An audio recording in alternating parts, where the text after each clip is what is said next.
자, 여러분 안녕하셨어요? 오늘의 김종덕의 사상체질 이야기입니다. 오늘은 100년 전의 기록에 11월 10일 날의 기록을 살펴보도록 하겠습니다.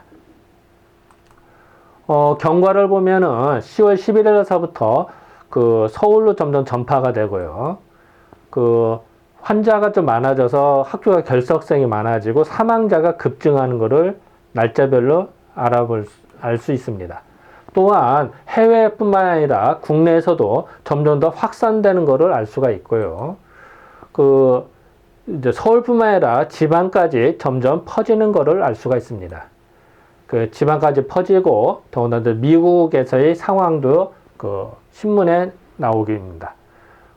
이 당시 보면 이제 11월 7일 같은 경우는 캘리포니아에서 이걸 어떻게 예방할 것이냐에 대한 자세한 주의사항이 나옵니다.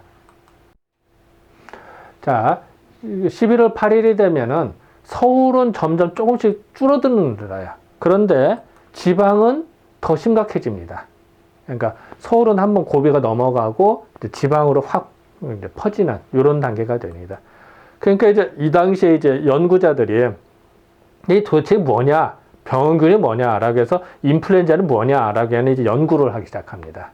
그런 기사를 오늘은 살펴보고요. 다음 시간에는 이제 이 독감으로 인한 비극적인 이야기, 일상사 이야기를 잠깐 보도록 하겠습니다. 자, 11월 10일의 기사를 보면요. 이렇게 나와 있네요. 독감에, 그러니까 스페인 독감, 무독감에 병원균, 그러니까 병원균이라는 인플루엔사, 이때는 이제 인플루엔사 균에 대하여, 그래서 요거에 대한 이제 설명을 하는 겁니다. 도대체 이게 뭐다? 근데 사실은 정확하게 말하면은 바이러스를 발견한 건 아니에요. 이 당시에 바이러스 발견할 능력은 안 되거든요. 현미경이 배율이 약했기 때문에. 하지만 이제 2차로 생긴 인플루엔자 균을 발견. 근데 이제 요것이 나중에 바이러스 발견했는데 바이러스에도 인플루엔자라고 붙이거든요. 그래서 그냥 통에 써버리거든요. 이렇게. 사실 여기서는 이거는 세균을 말하는 거고요. 이제 나중에 바이러스를 발견한 바이러스도 인플루엔자를 붙입니다. 얘는 좀 억울한 셈이죠. 거꾸로. 독감이 유행하는 균이라고 하는 인플루엔사 균에 대하여 이거 어떠나 저항력은 약하나 지금도 저항력보다 전파력은 세거든요. 같은 이웃사촌이거든요. 전염은 빠르고 전염은 속하고 빠르고 면역성이 있는데 한 번 걸리면 다음에 잘 안 걸린다는 얘기예요. 면역성이 있는 듯 총독부의 의원인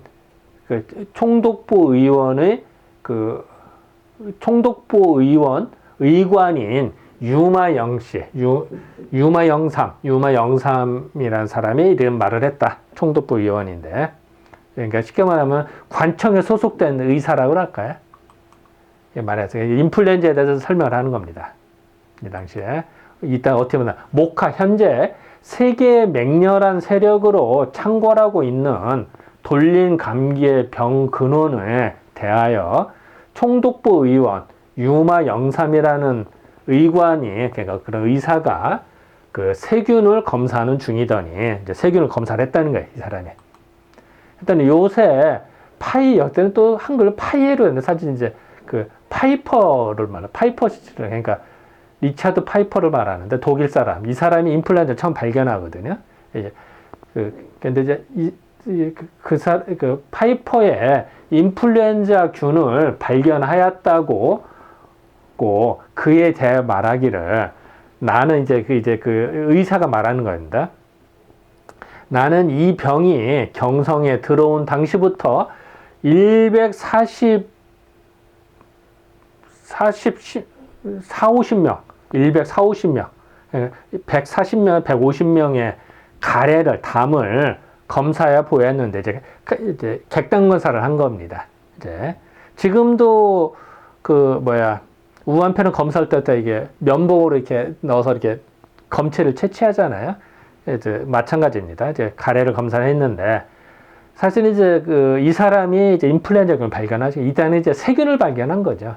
근데 이제 엄밀히 보면 바이러스는 아니었는데, 어쨌든 대단한 공로입니다, 이것도. 모두 인플루엔자 균이 있음을 지난달 21일경에 발견하였다. 원래 이균은 4발 가진 동물, 동물이 4발 가진 동물에게 옮게 해서, 그러니까 이제 전염을 시켜서 시험을 할 수가 없으므로 오늘까지 학자 간에 여러 가지 말이 있었다. 사실은 이렇게 동물 실험을 해야 되는데 이게 참 애매했던 거지, 이 당시만 해도.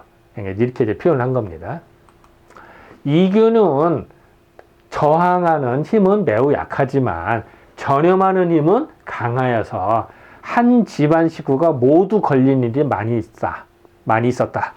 지금까지 이야기가 전파력이 강해서 온 집안이 다 쓰러지고 많은 사람이 감염돼서 얘기를 했잖아요. 맞는 얘기입니다. 또 그 환자의 가래침을 검사해 보여도 하나도 찾아낼 수 없는 일도 있나니. 왜? 당연하죠. 왜냐면 사실은 바이러스로 인한 바이러스 검출은 안 되고 2차적으로 발견되는 인플루엔자 세균이 발견될 수도 있고 2차적으로 생성이 안 되면 발견이 안 될 수도 있잖아요. 사람 아파도. 그러니까 근데 이 당시 이걸 몰랐던 거죠. 그러니까 이렇게 표현을 한 겁니다. 사실 정확한 표현이거든, 이렇게. 사실 이런 연구자에 대한 태도는 난 되게 좋다고 봅니다. 왜? 자기가 해서 검사해서 나타나는 수도 있고 안 나타나는 수도 솔직히 말하잖아요. 지금은 모르지만 나중에 밝혀질 수도 많으니까. 연구자들은 항상 솔직해야 됩니다. 이렇게. 그것은 가래를 뱉는 시기에 관계가 있어서 발병한 후에 하루나 이틀 동안 없기도 하고, 왜냐하면 이때 2차 감염이 안 됐을 수도 있으니까. 아주 정확한 표현입니다. 나올 수도 있고 안 나올 수도 있고. 왜냐하면 이제 세균이 발견이 된다 안 된다라는 얘기니까요. 또 초기에는 적다가 조금만 나오다가 차차 많아지는 일도 있으며 열이 다 풀린 후에도 가래에서 세균을 많이 발견하는 일이 있어요. 열이 다 풀렸는데도 가래에서 세균이 나오더라, 이런 수도 있다는 거죠. 극히 주의해야 할 것이다.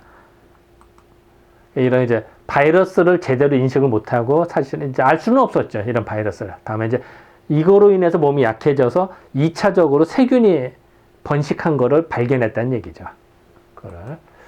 또 이 병은 예방하기에 곤란한 거는 본인은 다 나았다, 쾌히 다 나섰다고 생각하도 그 가래 속에는 참으로 놀랄 만큼 균을 가지고 있는 때문이다. 본인 다 나섰다 그래도 기침을 하거나 말을 할 때마다 계속 전파가 되니까. 요새 무증상, 증상이 없는데 보균자, 무증상 보균자 얘기가 나오잖아요. 같은 얘기입니다. 그런 수가 있다. 또 다 낫은 줄 알았는데도 또 재발되기도 하고. 이 병은 한 번만 앓으면 다시는 앓지 않는다. 면역력이 생겨서 다시 앓는다고 하는 학자도 있고, 또 그렇지 않다고 말하는 학자도, 이제 한 번 겪으면 면역력이 생겨서 다음에 안 걸린다. 사실은 이게 맞는 얘기인데, 또 이제 이때 갑론을 발견했나 봐요. 이런 거. 나는 이번 돌림 감기로 인해서 확실히 다시 앓지 않는 면역력이 생기는 것이라고 생각한다. 이거 맞는 얘기입니다. 면역력이 생기는 거거든요. 그래서 이제 딱 이렇게 바이러스가 와도 딱 면역력이 생겨서 막을 수 있는 힘이 있다. 자, 이제 고차를 보겠습니다.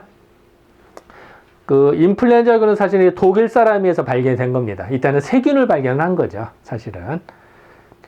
나중에 그게 이제 바이러스로 해서 이름을 인플루엔자 똑같이 붙입니다. 그리고 2차 감염이 됐을 때 세균이 발견이 된 거죠. 그러니까 어느 때는 발견될 수도 있고 어느 때는 발견이 안 될 수도 있는 겁니다. 그렇기 때문에. 그래서 아까도 했으나 사실은 요 당시에 한 건 이제 세균이나 바이러스가 원인인데 이건 바이러스를 알 수가 없었으니까 그냥 세균으로만 접근했으니까 헷갈렸다는 거죠. 어떤 나왔다 안 나왔다. 이런 어떤 기록을 알 수가 있습니다.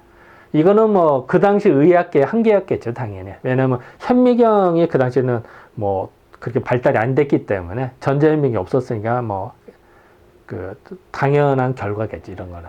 어쨌든 이런 어떤 흐름들을 100년 전의 기록을 통해서 이렇게 흘러왔구나라는 걸 알 수가 있었습니다. 자, 지금까지 11월 11일에 대한 기사를 살펴보았습니다. 네, 감사합니다.